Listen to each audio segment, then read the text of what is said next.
What's up, you guys? Chi here with another video, and this is gonna be my 2 cents on the teacher that let his students take out his braids. Did you see that? Have you heard about that?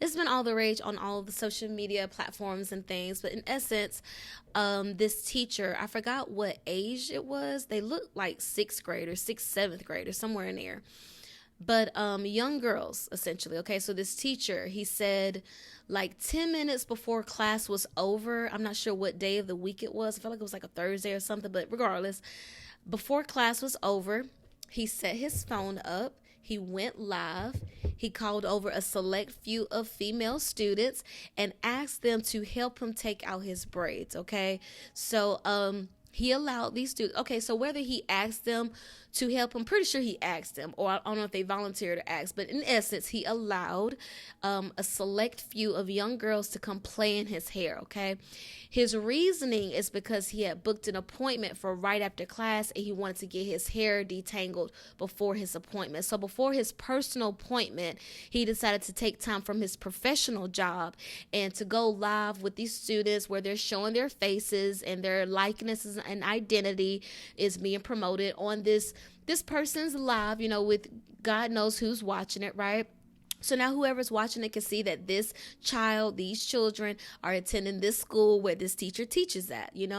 And it's like, rather than use all of your time to educate the kids or doing something where they're being of benefit, he decides to take the time to where he's of benefit, or better yet, where he's being serviced. Okay, because imagine being one of the kids in the classroom where you see your teacher allowing a select few of students play in his hair. Okay, imagine how those students feel like, because I would interpret that as the students that's playing in the teacher's hair is the favorite, they're the teacher's pet, they have a little more privilege than the other students that's not playing in his hair. Okay, I didn't see any boys, it was only young girls. Okay, and the guy, I want to say he was fired or relieved or suspension or something, but they took him out of work for a little bit. Okay, and he's been doing these lives, where he's reading the text messages from the students, because his students text him,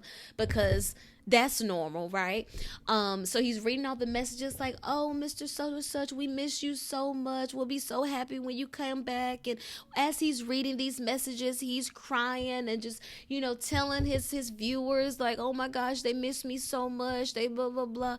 And whenever he made this live, whenever he did this video, there were people commenting and have since commented how weird this looks, how this is wrong, how this goes against school policy, how it goes against the code of ethics, it goes against the code of etiquette when regards to it's a power, a boundary crossing, it's a power imbalance, it's a power play, you know what I'm saying? Because playing in someone's hair, that is very intimate, that is very sensual. Okay, for someone to touch you in any manner is a sensual act. Okay, it's a hug. Okay, for some people, even giving a hug is too much. For some people, even shaking hands, dapping up is too much. Okay, but now you have this teacher, which I don't believe he was teaching a cosmetology class, allowing these students to play in his hair for his need, because he chose to book an appointment at that particular date and time for his needs.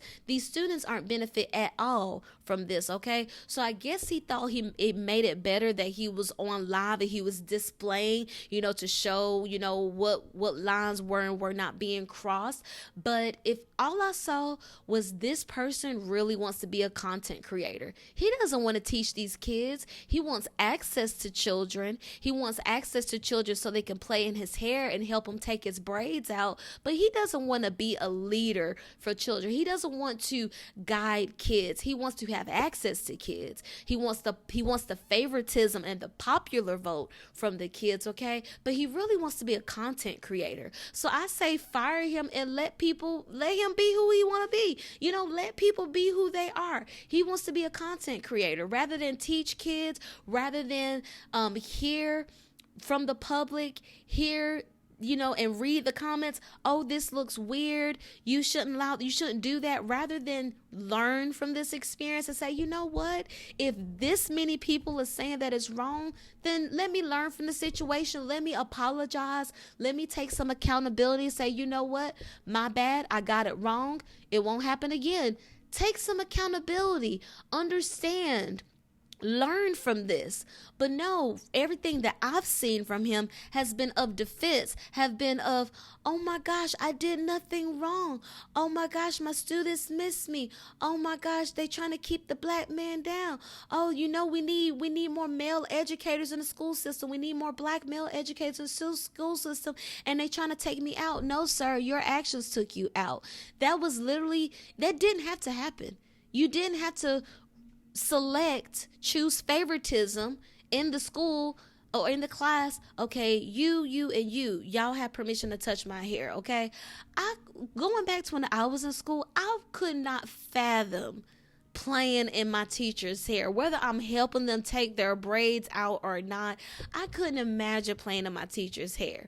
Okay, just sitting in their classroom during lunch was like oh snap, you know what I'm saying? Like, yes, like students, speaking as a former student look for those opportunities to bond with their teacher outside of the lesson, outside of the class time. We look forward to the times when we could see the teacher, at the school dance or outside of school hours. Like, to humanize the teacher was like a thing, you know what I'm saying? But now with technology and teachers want to be content creators more than they want to be educators, and students having no boundaries from their parents on who they're able to engage with outside of school hours, the lines have been blurred. Okay, the teachers don't want to, some teachers don't want to teach. They really just want to be content creators. They really just reliving their high school dreams, okay, where they didn't get their high school years right, but now they're a teacher. They want to serve the role as an educator, okay? And rather than educate the kids, rather than maintain these safe boundaries, rather than maintain these safeguards, okay, they want to walk the line, okay, and troll, essentially. Like, I feel like he's a troll. I feel like he's been doing trolling behavior, okay? I feel like he wants attention. I feel like he knew exactly what he was doing. I feel like it was very intentional. I feel like he was thinking more about himself rather than the children, okay? Because, again, he wanted them to do this for his personal appointment, okay, that he chose the day and time, okay? So it didn't have to happen with the kids going up there playing in his hair, okay? We don't even know like who was doing a little more massaging, because they have a little crush on the teacher, okay? It wasn't like he was an ugly man. He was a handsome man, you know what I'm saying? He wasn't an ugly guy. So I'm sure some young girls, young students, probably some young boys in there too, but some young students probably have since developed a little crush on him, okay? And the way he was crying by reading those messages from those students, you would think he had a crush on them students too. It's like he was being separated. It was giving Romeo and Juliet, they can't keep us apart type of energy. I miss y'all too. They're trying to keep us apart. Okay, but I would be there if I could. It's all their fault. It's like he's literally giving gaslighting narcissist energy. Like, he's conditioning his students to have his back regardless of how wrong he was, So his lack of accountability is what has annoyed me and pissed me off, because I'm an educator as well. I've been an educator. I've taught students. Like, even when I was teaching college level students, I didn't want them to have my phone number because I just didn't see it appropriate. Why are you texting me about classwork? You better hit that email and I will reply to you in office hours. You have no need to have my number, because I'm not going to be texting you at 9:00 at night. Class time is over. I will hit you back during class time. But no, some of these teachers want to text because some of them are weirdos and they want to establish these unhealthy relationships with students, knowing that it's crossing a line, knowing that it's walking a fine line, knowing that it's tiptoeing a line.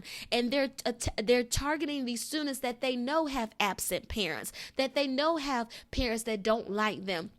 Some of these teachers that are weird, that are perverts, okay, they know that they're targeting those students that don't have a father figure in the home. They don't have anyone that's creating stability, because they know the one parent that is there is never there. They're a latchkey kid, as we used to call them back in the day, okay? So we have to be reminded that all of these professions need to get a double look over. Just because they're a cop don't mean they're a good cop. Just because they're a teacher don't mean they're that good teacher. Just because they're a nurse, doctor, don't mean they're good nurse or doctor. Okay, so the fact that we have so many of these kids with parents that's just not caring about who's leading their children is sad, but it leaves nothing but opportunity for weirdo educators like that who want to cross the line because they value being more of a content creator than being an educator. And the educator is there to protect the kids, to lead the kids, to teach the kids, to be a safe space. But if you're doing things like that, imagine when he doesn't go live, when he's engaging with those children doing non-classroom activities. Imagine what he's not filming, what he's not showing. Okay. It starts with staying behind after class. It starts with texting during school hours. It starts with, oh, can you give me a ride home? It starts with, oh, he's chaperoning. He's going to be my chaperone. It starts with those little interactions, those little innocent, oh, he's harmless, oh, she's harmless, oh, they don't want me, what they want with a kid, what they want with a teenager. Okay. Have you not seen when it comes to social media, people are addicted just to attention. So even if they get it from a child or someone they're not, sexually attracted to or whatever, people just want to take. Some people just want attention wherever they can get it. And what better source than a child that wants attention too? Okay, so in essence, I feel like the teacher was wrong. I feel like he wants to be a content creator, so I feel like he needs to go and do that. But to be in a classroom with children and teaching them, no. Like, I've seen so many content where he's doing so much content just where he's not teaching these kids, where he's doing everything but teaching. And I know that's like the climate now where teachers are just doing where I know that's like the climate now where the teacher are just doing a lot of engagement and stuff in the class, like I understand that's like the thing where people are like integrating social media and stuff, but I'm still of the old school way. It was like, it don't take all that. Like, stop putting kids on live, like that's your live, that's your social media. Don't be putting these other innocent kids on the live, So yeah, it's just, that was weird. That was a weird interaction. I know if I was a parent, I would be pissed. If I was a parent, I wouldn't want him to be teaching my kids, because it's like your priorities are not in alignment with an educator. Like, every educator is not going live with their kids and allowing them to play in their hair. I feel like he felt comfortable to go live with them doing that because there was many more instances before where the lines were crossed. There were other instances where the students was made to feel that they could touch him, So, I don't think it was appropriate. I think he needs to just focus on being a content creator and not, put himself around children, because he clearly couldn't contain himself. If he just needs for them to touch him and to be surrounded by him, like they're all crowning him like he's this god or whatever, it was given that. It was given take my boots off and shine my shoes energy. It was like, serve me. Like, they were literally serving him. Like, the optics was not good. And frankly, if he couldn't see that already plainly, he don't get it. If he could see that for himself, what that looked like, what type of messaging that's sending, what type of message that's sending to the other students that may have wanted to play in his hair, but wasn't selected, wasn't chosen, he don't get it. Like, if he didn't know already what that looked like, then he just don't understand the relationship and boundaries that should be established between students and children. Okay, so he's just one of many. I'm sure he's not the only one that's had improper interactions and encounters with students. I'm sure there's many more out there. Okay, but this isn't something to just be like, oh, it ain't that serious, y'all make it too much. No. If you got to ask, you already know the answer. And I feel like he was inappropriate. No. All right. So that was my 2 cents. I wanted to talk about that. And please give this video a like. Let me know if you agree, you disagree. Let me know down in the comments. Keep it respectful, of course. And check out my other content. I have some other stuff up there. But subscribe to this channel, like this video, and I'll see y'all next time. Bye.